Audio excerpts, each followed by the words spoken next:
to honor God and make disciples. Before we proceed, I'd like to ask for volunteers. Let's take Sahil on stage. Anybody would like to volunteer?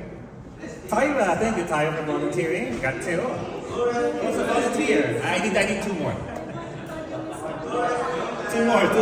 Okay, Joel Walls in here. Okay, let's get one more. Join me here on stage. Let's get one more. How about Roy? That's like Roy, you know, the one of the video. Alright. Okay, let's do this. So, okay. It's okay guys, I will not ask you to preach, but just be here. Alright. So, let's play Pass the Message. Pass the Message is like this, right? We're gonna start with Joel Walls here.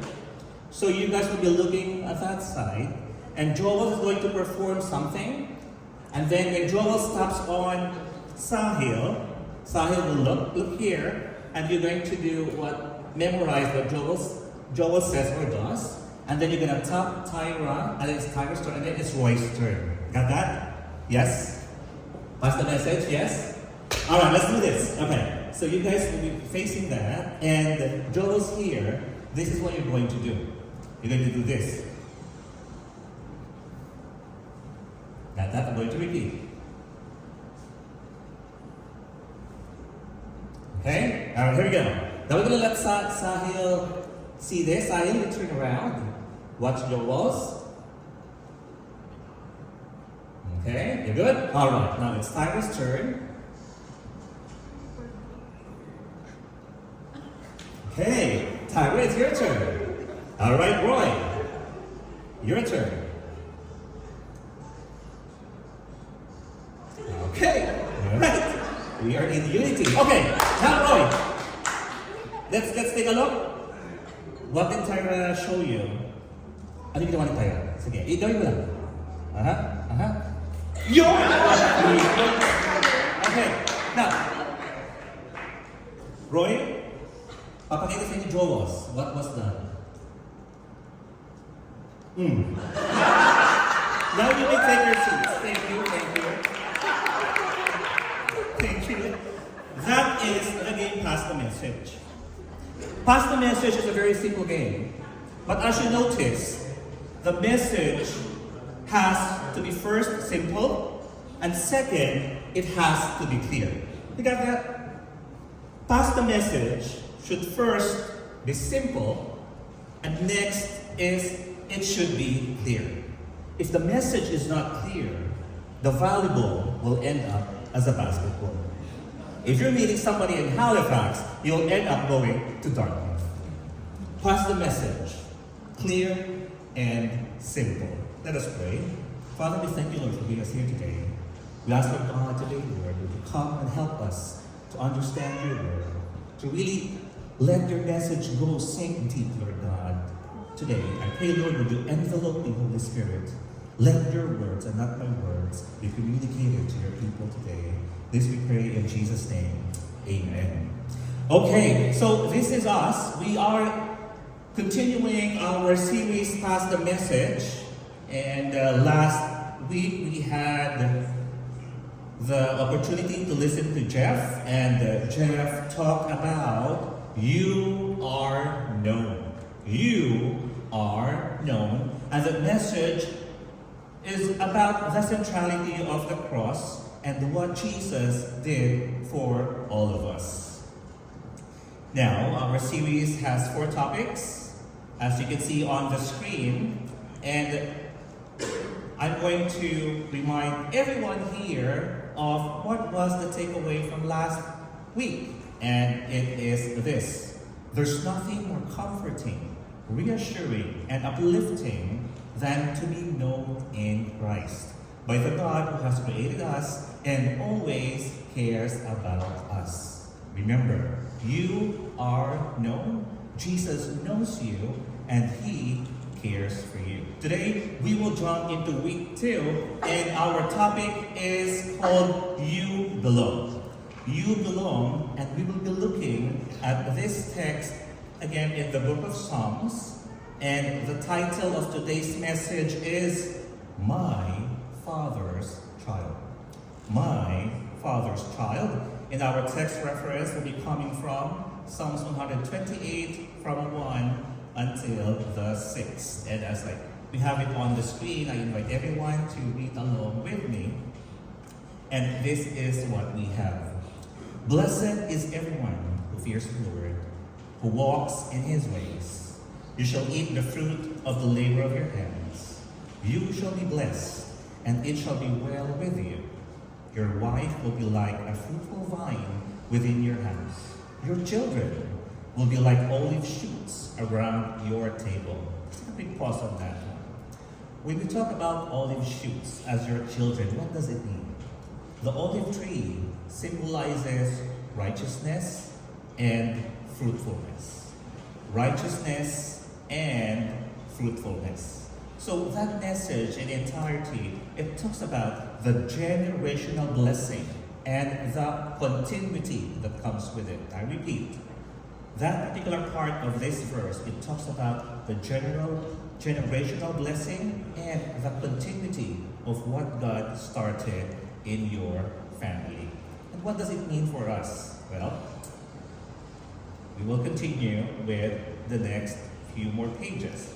Before that, we just need to remember that the fear of the Lord and walking in his ways has so many benefits. Let's continue with the rest of the verses. Behold, thus shall the man be blessed who fears the Lord. The Lord bless you from Zion. May you see the prosperity of Jerusalem all the days of your life. May you see your children's children. And what does these verses mean? Again, fear of the Lord and walking in his ways lead to blessing. And that is what we want. Let's continue with a few more verses from Ephesians 1:3. Blessed be the God and Father of our Lord Jesus Christ, who has blessed us in Christ with every spiritual blessing in the heavenly places. And we also have another verse from Deuteronomy. And you and your children and grandchildren must fear the Lord your God as long as you live. Why? If you obey all his decrees and commands, you will enjoy a long life. And again, looking at these verses, we go back to the same two criteria. The first is fear the Lord, and the second is walk in his ways. And now that we set the stage or the tone for today's message, we are now ready to answer a few questions. We will start with this question. What does it mean to belong?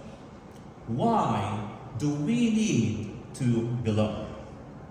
Research tells us, for those in psychology classes, that belongingness or the social connection is a fundamental psychological need. When we say fundamental, it is needed. It is very much, you can't live without it. And not only a preference. Students with strong sense of belonging have what? They have better psychological well-being, stronger academic performance, and healthier social functioning. Upon hearing all of this, as a result of the research, what do we want? We want to belong. We need to belong. And let's continue to frame in our minds on why we want to belong. First, it protects our mental and physical health, right? Your group, whichever group it is, they provide the emotional support that you need, especially when you are down. Second, it strengthens your identity and self-esteem. Whichever group you are part of, they make you feel accepted, and they boost your confidence, and they reinforce your self-worth. This group are the ones who's helping you, telling you you are valuable. And third, they provide meaning, purpose, motivation. Your group, no matter which group you are part of, they help you to grow as a person. Again, we want to belong. We need to belong. The group where you belong can help you eliminate stress, or they can be your source of stress. Today we have an opportunity to examine ourselves and determine whether we belong to God.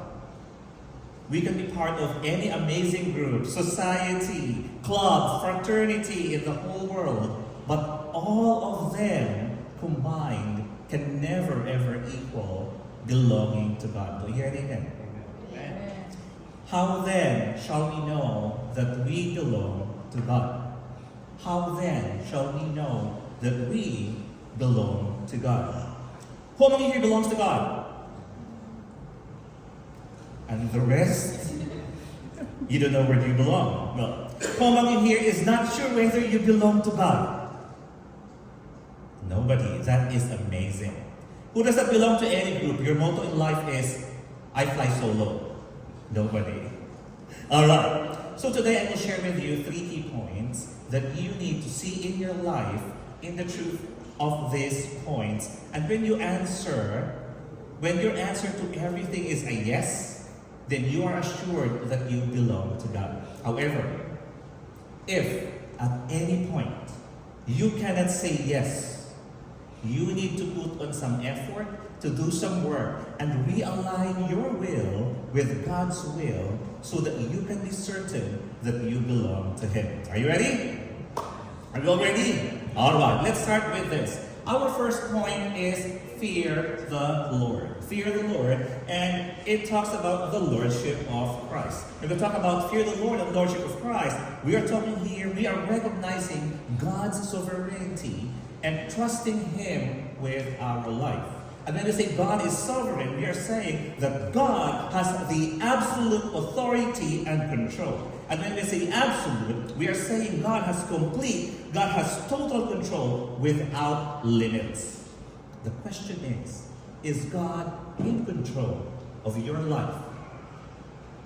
Because if God is not in control, then who is in control? Let's move on with this verse in here. Psalms 128, for blessed is everyone who fears the Lord. Blessed is everyone who fears the Lord. Now, this psalm started with the Hebrew word asher, which denotes happiness or blessedness. And there are 2 Hebrew words that pertains to blessing. First, we have the Baruch, and then the second is the asher. Now, Baruch is said to be a performative, an action of blessing. And an example would be, blessed be the Lord. While Ashrei, on the other hand, is descriptive. It is a declaration of blessed condition. That's why blessed is everyone who fears the Lord, that particular condition. We are talking here about the word Ashrei. Okay? Why does this matter? Why do we need to identify Baruch and Ashrei? It's because when the Bible uses Baruch, it is emphasizing God's favor being given. But this time around in our scripture, when we use the word Ashrei, it is emphasizing the flourishing that comes from living in God's ways. The flourishing that comes from living in God's ways. And that is a declaration. This is what blessed means in our text for today. Now, let's understand it further, the word asher. The Hebrew word asher speaks of well-being across every dimension of life, not only in a single part like wealth, for example, but actually talks about the blessing of every dimension of your life. And the etymological foundation or the origin of this word suggests that blessedness involves more than the emotional happiness. It encompasses moving along the right path with stability and purpose. And it aligns with the flourishing that comes from living in God's ways. If I'm going to quickly summarize everything that I said, it is actually a cause and effect. A cause and effect. The cause, the fear of the Lord is the cause, and that leads, the effect is blessedness. That is the effect of the word Asher. Now, let's take a quick look more on the fear of the Lord. When we talk about the fear of the Lord, we talk about the fear of Yahweh means to walk in his ways. Fear of the Lord is actually a call to obedience and alignment with divine demands. This is not the emotional reverence, but it's active conformity to God's revealed purposes.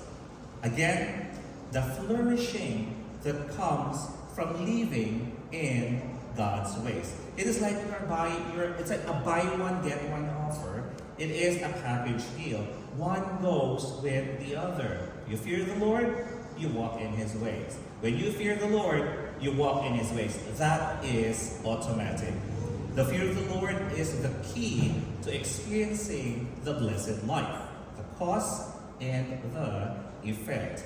And the blessing can start and flow in whichever group you belong.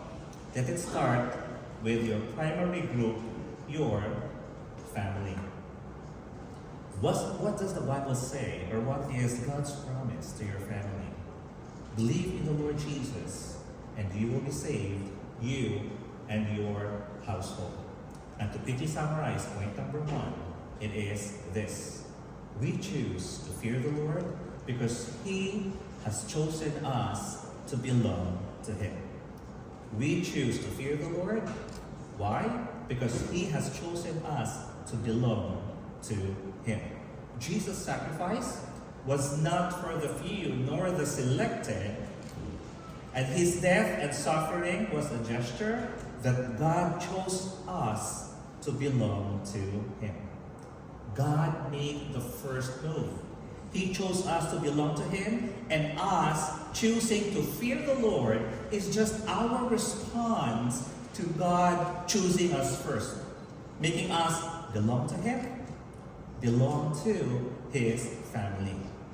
Branding in the Bible in the Old Testament could be ear piercing, tattooing, or body marking to signify ownership. To whom does this animal belong to? Right? But the fear of the Lord is our branding. When people see us, they know our ownership, that we belong to God. When we fear the Lord, they will know that we belong to God. What was our song earlier? I have decided to follow Jesus through all of my days. Right? We did that. I have decided to follow Jesus through all of my days. And if you have decided to follow Jesus, the good news is you belong to Him. You belong in His family. All right? The question now is, do you belong to the family of God? Amen. All right, you have one yes. Let's move on to the second one. Follow His ways. When we talk about following His ways, we are talking about obedience to Christ. What God desires becomes both your objective and your consistent pattern of life. Consistent pattern of life. Do you see the blessing in this definition? Do you see Ashray in here? Consistent pattern of your life is like saying the flourishing that comes from living in God's ways. The flourishing that comes from living in God's ways. Right? Now let's take a quick look at this verse here. How joyful are those who fear the Lord, all who follow His ways. Earlier we defined the fear of the Lord as to walk in His ways. A call to what? To obedience and alignment with the divine commands.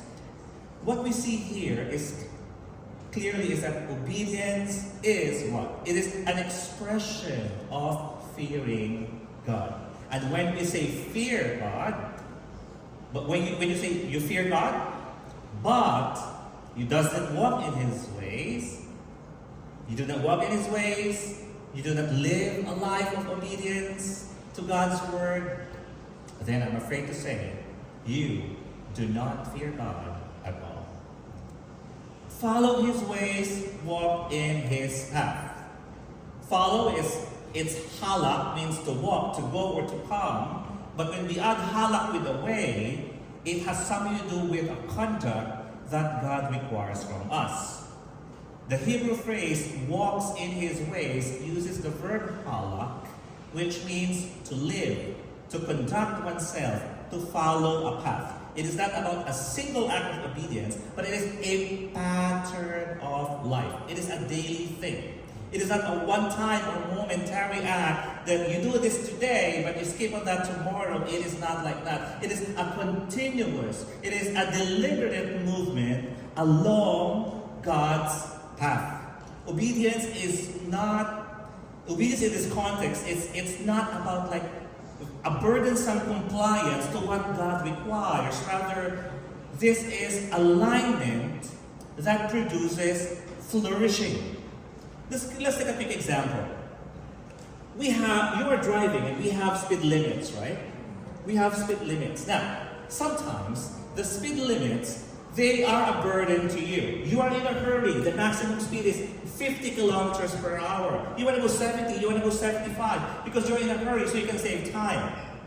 That 50 kilometers per hour sign there becomes what? It becomes a restriction for you. Am I correct?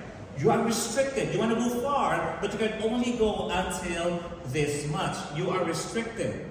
But the moment you realize that 50 kilometers per hour there as a sign, it will keep you from harm, it will keep you from accident.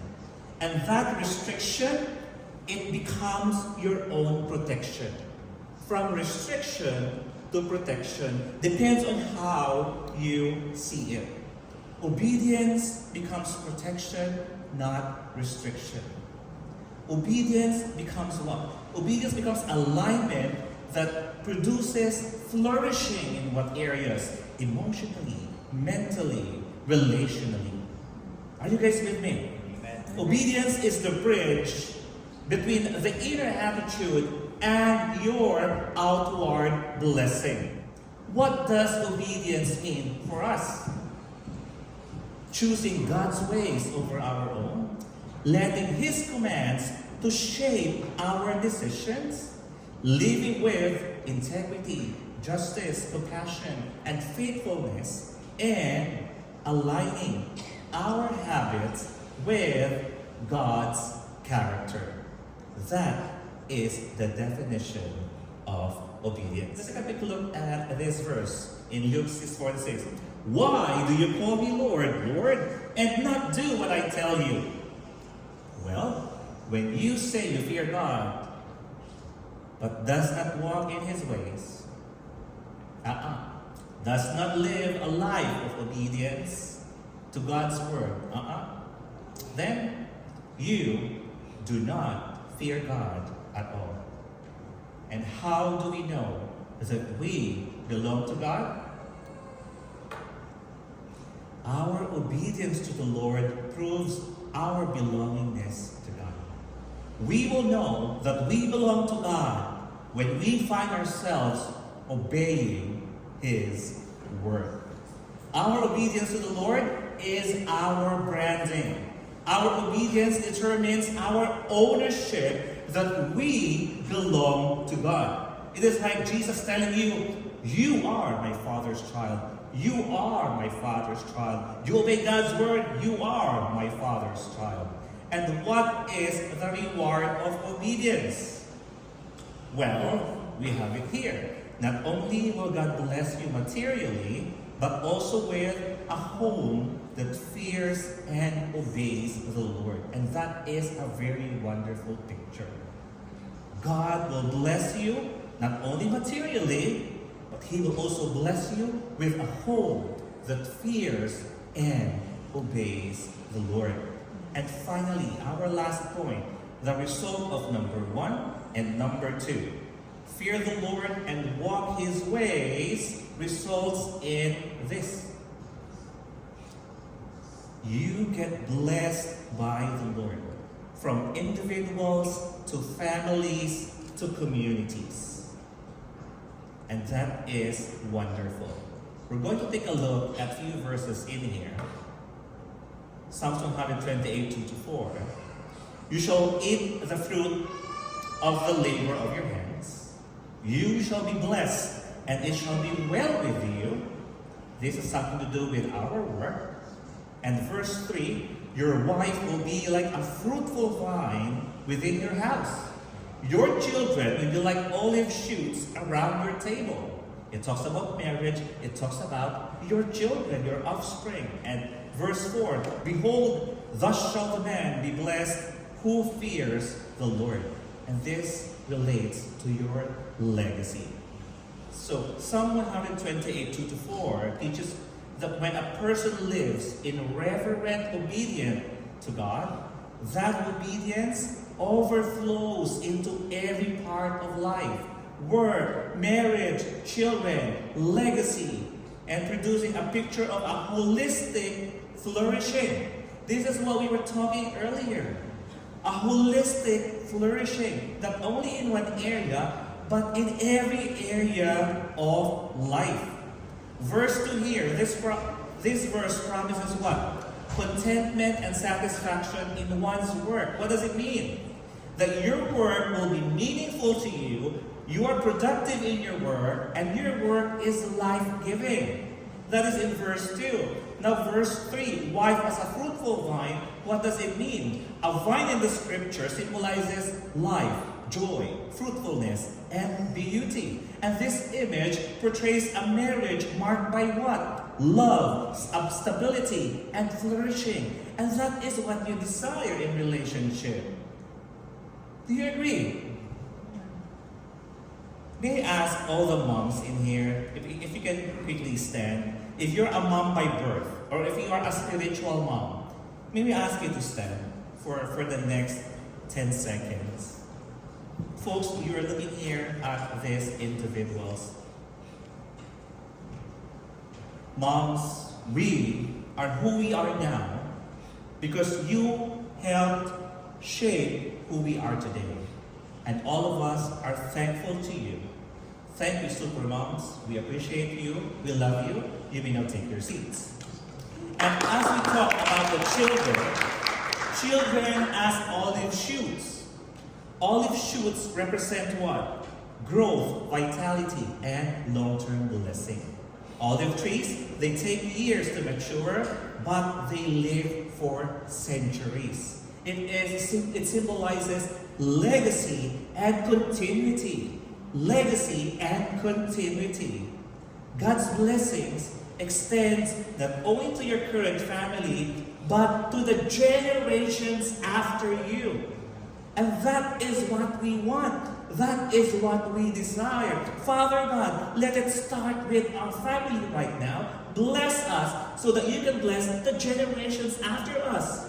And how will God bless us? Two things. The fear of the Lord and follow His ways. Amen. Amen. Verse 4, obedience produces what? A holistic blessing. Spiritual, relational, economic, and generational. You know that you belong to God. When you enjoy your work, you are happy with your marriage, you cherish your family, and you are content. You know that you belong to God. When you enjoy your work, you are happy with your marriage, you cherish your family, and you are content. The question is, are you able to say yes? Do you enjoy the blessings of the Lord in your family? And that is the third yes for today. Yes, yes, yes. I confirm that I belong to God. Let's take a quick look at this one. Our belongingness to the Lord empowers us to be blessing to others. Our belongingness to the Lord empowers us to be blessing to others. Again, remember the illustration of the power source, right? This has something to do with belongingness. If you do not belong to the Lord, it will be very difficult for you to be empowered to be blessing to others. But the moment you are connected to the power source, like if you have a microphone that it has battery in it, or anything, any gadget that is connected to electricity, that gadget will continue to function. And the same with us. When we are connected, when we belong to the Lord, The Lord can empower us. So that we can become blessing to others. We are blessed not only for our own sake, but we are blessed so that we can be blessing to others. Amen. Amen. We are blessed so that we can be blessings to others. We are God's channel of blessings to others. A follower of Christ who fears the Lord and walk in His ways, that person belongs to God. We pass the message that we belong to God first to our family, to our spouses, then to our children, then to our community, then to every nation. And I'm going to share with you our takeaway for today.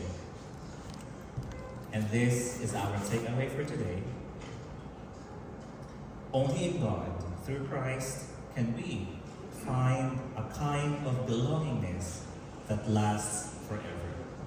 Only in God, through Christ, can we find a kind of belongingness that lasts forever. Right?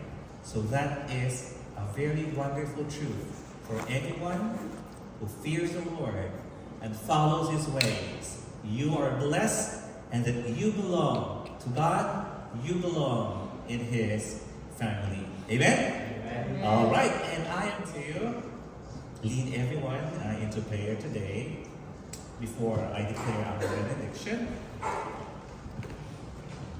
Father God, we just thank you, Lord. We thank you for today. We thank you, Lord God, for the message that we heard. Lord, these are very easy steps, Lord God. The fear of the Lord, following your ways. 2 simple steps. Easy to say, but sometimes hard to do. And the reason why it is hard for us to do is because sometimes we are so full of ourselves that we want to be in control. Father God, today I pray, Lord, would you search our hearts, Lord God. Search every heart, Lord God, in this very room today. The Lord, if you see our hearts, Father God, really wanting to take charge of our lives, Lord, I pray, Lord God. I pray, Lord, would you come, Lord God, and give us a new heart. A heart, Lord God, that will surrender to your will. A heart, Lord God, that will obey your word. A heart, Lord God, that will follow you, Lord God. A heart that will allow its will, to be aligned with the will of God for our lives, so that you can fulfill your purposes, Lord, in our own being. Father God, we want the blessing. We want the blessing. But Lord God, sometimes, Lord, we are hindered because we do not fear you. We fear something else.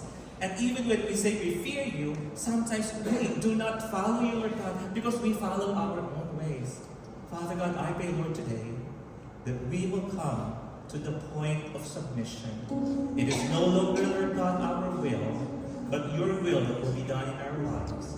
It is no longer us, Lord God, that we will follow, but we will follow you. Let there be less of us, Lord God, and more of you in our lives. And Father God, today, Lord, as we come to realize that we belong to you, may we be more encouraged, Father God. Be more encouraged, Lord, to have that fear of the Lord and to walk in His ways. And let that be our branding. That when the people out there sees us, they will know that we belong to you with the truth, Lord God, that comes from our mouth and with the integrity out of our actions. Let the people out there know that we serve and that we belong in the family of God. I just thank you, Lord God, for your wonderful work, Lord, today. And I believe, Lord God, that you're going to do even greater work, Lord, in every heart, in every lives from now on. Father God, I just declare, Lord God, the blessing, Lord, in every individual today. I speak, Lord God, the mind of Christ, Lord, be always present in our decisions, Lord God. Your Holy Spirit, Lord, always empowering us, Father God, in the decisions that we make, whether big or small, Lord. And help us always, Father God, that the things that we do will be aligned towards your greater plan for us. This we pray in Jesus' name. Amen. I would like to invite invite everyone to be on their feet as before our worship team leads us into our final song. Can we just declare this blessing over us? It is from Hebrews 13:20-21. And now, may the God of peace, who brought again from the dead our Lord Jesus, the great shepherd of the sheep, by the blood of the eternal covenant, equip you with everything good, that you may do his will, working in us that which is pleasing in his sight, through Jesus Christ, to whom be glory forever and ever. Amen.